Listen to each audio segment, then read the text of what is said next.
Suhrawardi Al-Maktul yang terkenal dengan filsafat isyroknya. Dengan quotes-nya yang populer sekali, engkau hanya kaca, bukan cahaya. Nah, manfaat puasa ini menurut Syekh Suhrawardi adalah mempersiapkan jiwa, membuat diri kita terlepas dari penjara materi dan siap untuk mendapatkan cahayanya Allah. Kata Syekh Suhrawardi, puasa itu mempersiapkan diri kita sebelum memperoleh pengetahuan.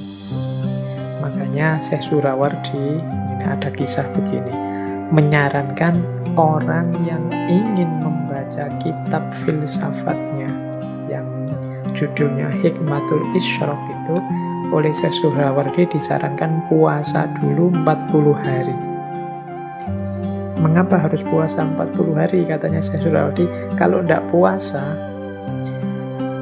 orang yang membaca kitab itu tidak akan dapat manfaat apa-apa. Paling hanya menemukan kumpulan huruf-huruf mati. Mungkin hanya ngerti maksudnya, tapi tidak akan berpengaruh terhadap hidupnya.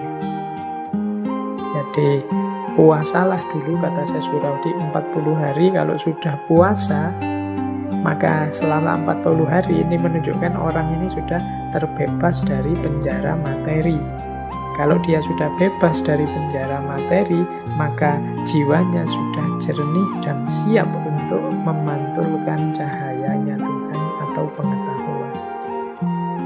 Jadi mungkin kemarin ada yang tanya ketika ada quotes, engkau kaca bukan cahaya, dan kemudian bagaimana Pak cara membersihkan batin yang seperti kaca itu? Antara lain, kalau tipsnya Syekh Suhrawardi, dengan puasa. Puasa akan membuat kita lepas dari penjara materi dan kita masuk kelompok namanya Ikhwanut Tajrid. Ini pandangan dari Imam Suhrawardi. Berarti kesimpulannya, puasa itu menjernihkan jiwa, membuat kita lebih mudah menangkap pengetahuan yang merupakan cahayanya Allah. Ini boleh dipakai sebagai tips oleh para mahasiswa, para pelajar yang menanyakan apa manfaatnya puasa. Kemudian kita jelajah lagi. Ini waktunya tambah mepet. Misalnya saya ambil lagi pandangan Syekhul Akbar, Ibnu Arabi. Apa sih puasa itu? Manfaatnya apa? Hakikatnya apa? Menurut Ibnu Arabi, puasa itu yang pertama-tama rahasianya adalah pencegahan dan peninggian. Ini semacam yin yang tadi. Harusnya orang itu kalau dicegah tambah tidak bisa berkembang. Tapi kebalikannya dalam puasa, orang yang dicegah tapi dia semakin tinggi. Dicegah fisiknya tapi semakin tinggi level spiritualnya. Jadi menurut Ibnu Arabi, puasa itu pencegahan dan peninggian. Ini yang pertama. Yang kedua, puasa itu rahasianya adalah tiada tindakan, tidak melakukan apa-apa. Ini yang saya jelaskan di depan tadi bahwa uniknya puasa itu dia perintah, tapi perintah untuk tidak melakukan. Biasanya perintah itu kan perintah untuk melakukan sesuatu, tapi ini unik, perintah untuk tidak melakukan. Jadi rahasia kedua puasa menurut Ibnu Arabi adalah tiada tindakan, tidak melakukan apa-apa. Harusnya di era pandemi seperti sekarang ini, puasa kita bisa lebih berkualitas karena kita tidak banyak disibukkan oleh kegiatan-kegiatan di luar rumah. Bisa meminimalkan tindakan-tindakan yang bisa membatalkan puasa, khususnya secara batin. Karena hakikatnya puasa, kita akan menemukan rahasia puasa dalam tidak melakukan apa-apa. Tidak melakukan apa-apa itu maksudnya tidak makan, tidak minum, tidak berhubungan seks, tidak, dan lain sebagainya. Yang ketiga, puasa adalah penafian keserupaan. Nah, ini menarik istilahnya penafian keserupaan. Puasa ini akan menegaskan tauhid kita, akan menegaskan pengagungan kita kepada Allah, semakin menunjukkan inilah bedanya aku manusia yang lemah dengan Allah yang maha kuasa, maha segalanya. Jadi menafikan keserupaan kita yang makhluk dengan Khalik. Jadi ada unsur kesadaran bahwa aku dan Khalik ini ternyata jauh. Khalik itu tidak butuh apa-apa, sementara aku butuh dia. Nah, ini hakikat dari puasa yang ketiga, menafikan keserupaan.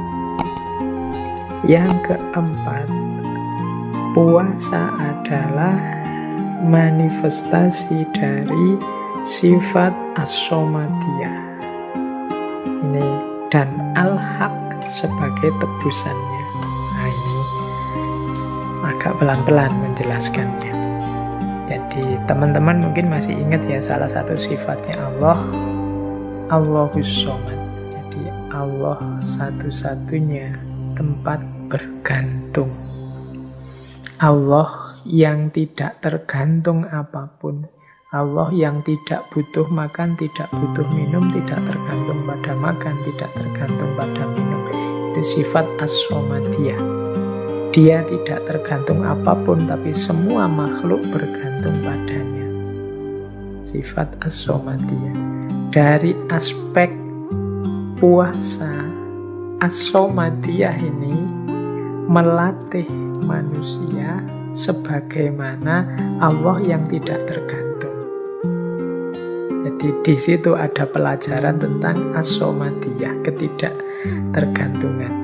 Manusia yang semula tergantung sama sekali dengan makan, latihan untuk tidak tergantung dengan makan.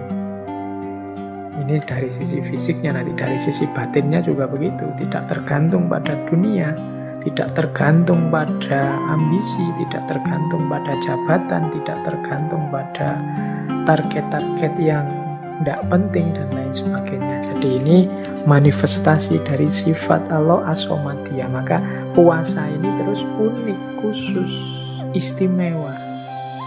Sehingga Allah menyatakan wa ana atsibihi, dan akulah yang akan membalasnya. As-sawmuli wa ana atsubi. Makanya Allah sebagai tebusannya. Seorang hamba yang bersusah payah untuk melepaskan ketergantungannya, sebagaimana Allah yang tidak tergantung apapun, bahkan dia jadi tempat bergantung. Ini kan perjuangan berat.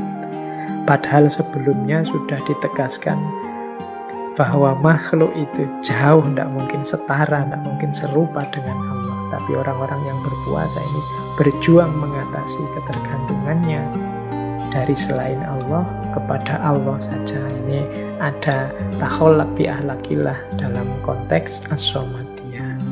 Makanya perjuangan ini dibalas langsung oleh Allah, wa ana atsibihi. Makanya al-haq sebagai tebusannya. Nah, ini puasa kalau dalam perspektifnya Ibnu Arabi, pencegahan dan peninggian, tiadanya tindakan, penafian keserupaan, dan juga manifestasi dari sifat as-somadiyah. Memang beliau ini ya sufi, jadi pandangan-pandangannya, coraknya sufi. Sama seperti Suhrawardi tadi, karena beliau juga sufi, filosof, pandangan-pandangannya ya coraknya sufi, filosof. Baik, saya